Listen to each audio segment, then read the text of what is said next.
High friends आमी हिया welcome और welcome back to the channel welcome to another video. आज के भिडियो शेयर करते चलेছি এরকম হ্যান্ড পেইন্টেড জুয়েলারি টিউটোরিয়াল। তো চলো দেরি না করে ভিডিওটা শুরু করা যাক। জুয়েলারিগুলো বানানোর জন্য প্রথমেই এই পেন্ডেন্টের বেসটা রেডি করে নিতে হবে। কার্ডবোর্ডের উপরে ফ্যাব্রিক গ্লু দিয়ে কাপড় আটকে নিয়েছি। তারপরে এর ফ্রন্ট সাইডটাতে 2 কোট জেসো অ্যাপ্লাই করে শুকিয়ে নিয়েছি। এই প্রসেসটা আমি জুয়েলারি মেকিং এর অন্যান্য ভিডিওয়ে অনেকবার শেয়ার করেছি, তাই আজকে স্কিপ করলাম। জেসোর কোটটা ভালোমতো শুকিয়ে গেলে পেন্ডেন্টগুলো যে ডিজাইনের করতে চাই তার একটা রাফ স্কেচ এর মধ্যে করে নেব। জেসো অ্যাপ্লাই করলে কার্ডবোর্ডের উপরে একটা থিক লেয়ার পড়ে যায়, তাতে কি হয় কার্ডবোর্ডটা সহজে নষ্ট হয় না। তাছাড়া আরও একটা সুবিধা আছে, জেসো মিডিয়ামটাকে একটা রাফনেস দেয়, যেটার জন্য কালারটা খুব ভালো মতো বসে। অনেক সময় স্মুথ সারফেসে ফ্যাব্রিক বা অ্যাক্রিলিক কালারগুলো অ্যাপ্লাই করলে আমরা দেখি একটা চামড়ার মতো লেয়ার কিন্তু অনেক সময় উঠে আসে। এই জেসোটা অ্যাপ্লাই করলে সেই জিনিসটা হয় না। বেস তো রেডি, এবার কালার শুরু করার পালা। ইউজ করছি অ্যাক্রিলিক কালার। একটা নির্দিষ্ট প্রপোর্শনে হোয়াইট, ইয়েলো আর রেড কালারটাকে মেশালে এরকম স্কিন কালার আসে। সেই প্রপোর্শনটাই একটু এদিক ওদিক করে নিলে লাইটার বা ডার্কার শেড কিন্তু আনা যায়। বেস কালার করার পরে শেডটা আমি একবারেই দিয়ে নিচ্ছি, তাতে কি হবে ব্লেন্ডটা খুব ভালো হবে। ছোট সারফেসে কালার করছো তাই সেই অনুযায়ী কিন্তু তুলি সিলেক্ট করবে। এগুলো কালার করতে মোটামুটি 2 নাম্বার তুলি থেকে 00 নাম্বারের তুলি অবধি কিন্তু ইউজ করতে হয়। চলো তাহলে বেস কালারটা অ্যাপ্লাই করে নিই, তারপরে আবার কথা হচ্ছে।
বেসিক যে কালারগুলো করার ছিল সেটা করে নিয়েছি। এবার এটাকে একটু শুকাতে সময় দিতে হবে, তারপর এটা ডিটেলিংগুলো করব। এমনিতে অ্যাক্রিলিক কালার শুকাতে কিন্তু খুব বেশি সময় লাগে না, কিন্তু এক সপ্তাহ যাবত এখানে যা বৃষ্টি হচ্ছিল, ওয়েদার এতটাই ময়েস্ট ছিল যে এই কালার শুকাতে ঘন্টার পর ঘন্টা লেগে যাচ্ছিল। আর ভেতরের কালারগুলো না শুকালে উপরে কালার অ্যাপ্লাই করলে সেটা স্প্রেড করতে থাকে। আপাত দৃষ্টিতে শুকিয়ে গেছে মনে হলেও ভেতরটা হালকা কাঁচা থেকে যায়, তাই উপরে কালার অ্যাপ্লাই করতে থাকলে তখন ভেতরের কালারটাও ফুটে আসে বা বেরিয়ে আসে। তাই জন্য বেস কালার করে নেওয়ার পর প্রায় 1 থেকে 1.5 দিন সময় দিয়েছিলাম এটাকে শুকাতে। এবার আস্তে আস্তে ডিফারেন্ট কালার দিয়ে এই ডিটেলিংগুলো করে নিচ্ছি।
শেষে কালো রং নিয়ে কিছু টাচ আপ করে দিলেই কিন্তু পেন্ডেন্ট পেন্টিং ডান।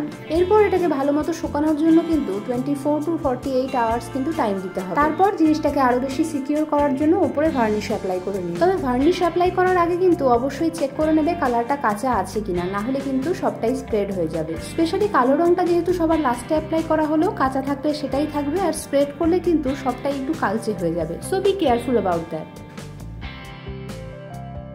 পেন্ডেন্টগুলো সব তৈরি, এবার এগুলো দিয়ে নেক পিস বানিয়ে নেওয়ার পালা। আমি এটার দুদিকে টাসেল লাগাবো, তোমরা চাইলে মাঝখানে একটা হোল করেও কিন্তু টাসেল লাগাতে পারো। পেন্ডেন্টটা তৈরি হয়ে গেলে এরকম একটা শার্প টুল দিয়ে দুদিকে দুটো হোল বানিয়ে নিচ্ছি। এইখানে টাসেলটা লাগিয়ে নেব।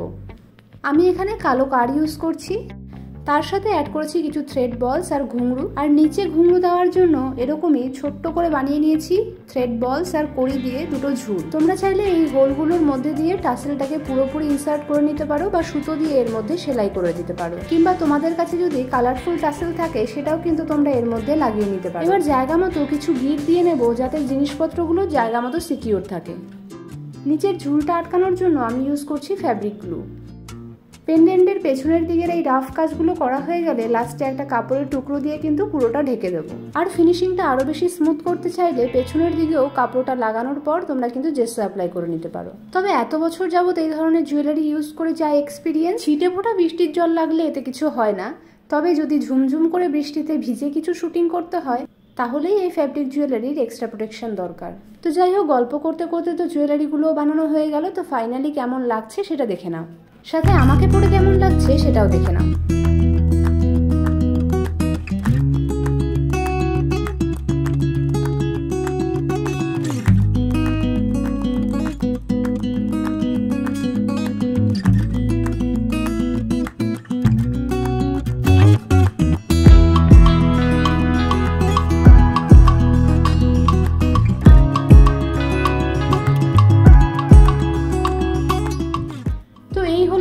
হ্যান্ড পেইন্টেড হ্যান্ডমেড জুয়েলারিগুলো কিন্তু অ্যাডজাস্টেবল, লম্বা করেও পরতে পারবে, শাড়ির সাথে পরলে খুবই ভালো লাগবে।